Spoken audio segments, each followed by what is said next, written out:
Pour faire suite à la vidéo dans laquelle je vous ai alerté par rapport au risque d'abrogation le 21 juillet de la loi visant à protéger les mineurs des crimes et délits sexuels et de l'inceste, voici donc ce qu'il en est. Bon, ok, le feu d'artifice c'est peut-être un petit peu trop. Mais on peut tout de même se réjouir puisque le Conseil constitutionnel a décidé de déclarer conformes à la Constitution les articles 222-23-1 et 222-23-3 du Code pénal issus de la loi visant à protéger les mineurs des crimes et délits sexuels et de l'inceste. Mais me direz-vous, comment cela s'est-il décidé ? Eh bien, regardons ensemble les 7 pages que compose le document de la décision du Conseil constitutionnel du 21 juillet 2023. Au début, on retrouve le contexte dans lequel le Conseil constitutionnel a été saisi. Sachant que le Conseil constitutionnel est toujours saisi pour une question de conformité par rapport à la Constitution française.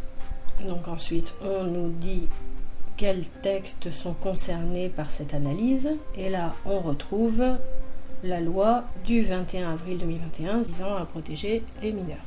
Ensuite, on retrouve les différentes observations. Là, ce qui est très intéressant, c'est qu'on va avoir le nom des avocats, parce que dans les commentaires de ma première vidéo, nombre d'entre vous m'ont demandé le nom des avocats. Et ben là, vous les avez. Donc, j'ai surligné les noms des avocats, et j'ai aussi surligné 2 autres choses qui me semblent intéressantes. C'est d'abord une observation en intervention présentée pour Monsieur Pierre-Ange M. La deuxième chose assez étrange, c'est la décision par laquelle Madame Véronique Malbec a estimé devoir s'abstenir de siéger. Donc voilà, toutes les pièces qui ont été présentées, les différents rapports, les notes qui ont été présentées. Donc là, le Conseil constitutionnel explique sur quoi il s'est fondé. Il rappelle les 2 articles mis en question.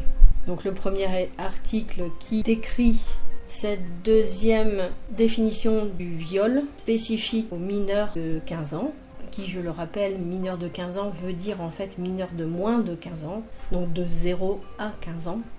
Et le deuxième article qui est en fait la sanction prévue pour ce type de viol, à savoir 20 ans de réclusion criminelle. Donc c'était ces 2 articles qui étaient en danger. Voilà les premières requêtes. C'est là qu'intervient essentiellement la notion de consentement. D'après eux, le fait qu'on ne parle pas de consentement, c'est contraire au principe de la présomption d'innocence, et donc au droit de la défense. Alors, en gros, je résume. Le deuxième élément, c'est la remise en question du principe de l'égalité, en expliquant que la culpabilité repose simplement sur le constat des faits. Et donc, d'après ces avocats, il faudrait au moins prouver que le majeur voulait imposer un acte sexuel au mineur. Donc, le principe suivant qui est remis en question, c'est le principe d'égalité par rapport au fait qu'il va y avoir un effet de seuil quand on pose la barrière du mineur de 15 ans. Et que de ce fait-là, ça va créer des traitements différents. Le point suivant qui est remis en question, c'est le principe de proportionnalité des peines. Puisque là, en fait, quoi qu'il se passe, c'est 20 ans de réclusion criminelle qui est proposé. Qu'il soit ou non commis avec violence, menace, etc., puisque c'est la définition même de l'article 222-23-1. Il n'y a pas de rapport sexuel autorisé entre un majeur et un mineur. Point. C'est tout. Alors, le point numéro 7, j'avoue que je ne comprends pas. Alors, c'est là que ça devient intéressant. Au point numéro 8, on vous dit qu'une personne justifiant d'un intérêt spécial doit adresser au secrétariat du Conseil constitutionnel ses observations avant la date fixée pour la présentation des premières observations des parties.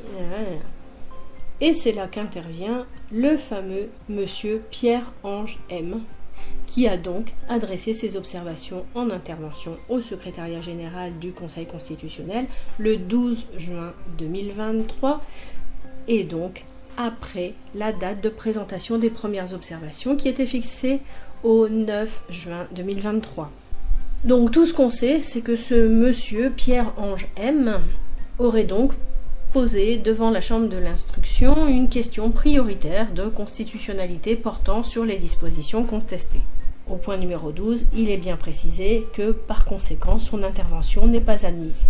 Mais moi j'aimerais bien savoir qui est ce monsieur Pierre-Ange M, et qui est quand même intervenu auprès du Conseil constitutionnel.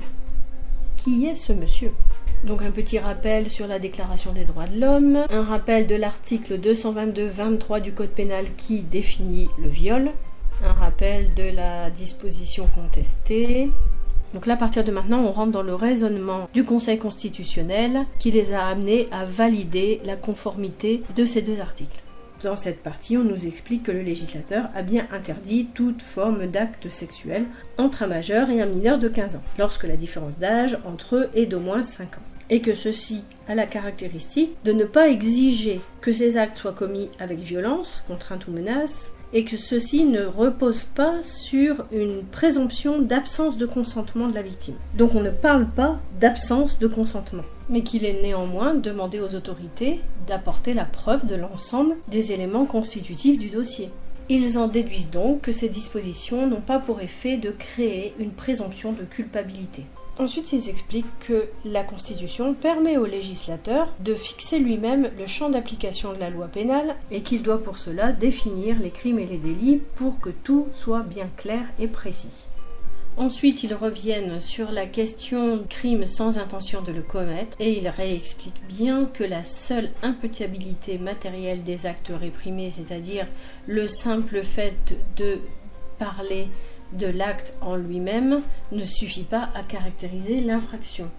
Contrairement à ce que les avocats prétendent, il est évident qu'il y a toujours une intention derrière ces actes. C'est le fait qu'ils aient voulu le faire. Ensuite, il précise bien que la minorité de 15 ans n'est pas une circonstance aggravante, c'est un élément constitutif de l'infraction. Le principe de l'égalité est donc respecté.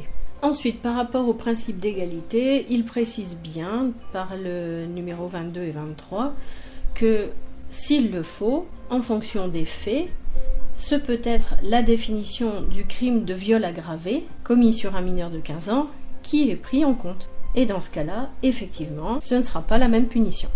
Le numéro 25 rappelle que le Conseil constitutionnel n'a pas les mêmes pouvoirs que le Parlement sur les lois, mais qu'il lui incombe de s'assurer de l'absence de disproportion entre l'infraction et la peine encourue.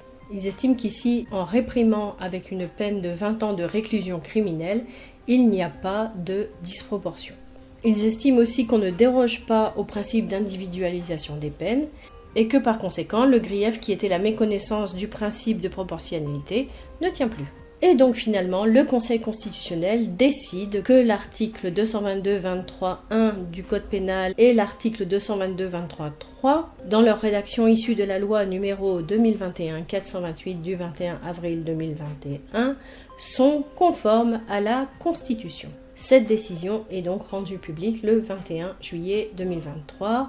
On précise les personnes membres du Conseil constitutionnel qui ont jugé cette décision. On retrouve Laurent Fabius, le président, Jacqueline Gouraud, Alain Juppé, Corinne Luquiens et messieurs Jacques Mézard, François Pillet, Michel Pineau et François Séné. Donc on va dire qu'après une grosse frayeur, on est rassuré. Ce n'est qu'une petite victoire, hein. On va dire que c'est juste conserver un acquis qui est quand même précieux. Par contre, je vais très vite refaire une autre vidéo sur une loi très inquiétante qui est passée en juillet 2022 et qui est une fois de plus passée totalement inaperçue. Moi-même, j'étais pas du tout au courant. C'est très inquiétant parce que ça touche le recrutement des ATSEM et des assistantes maternelles. Voilà. Donc à bientôt pour cette nouvelle vidéo.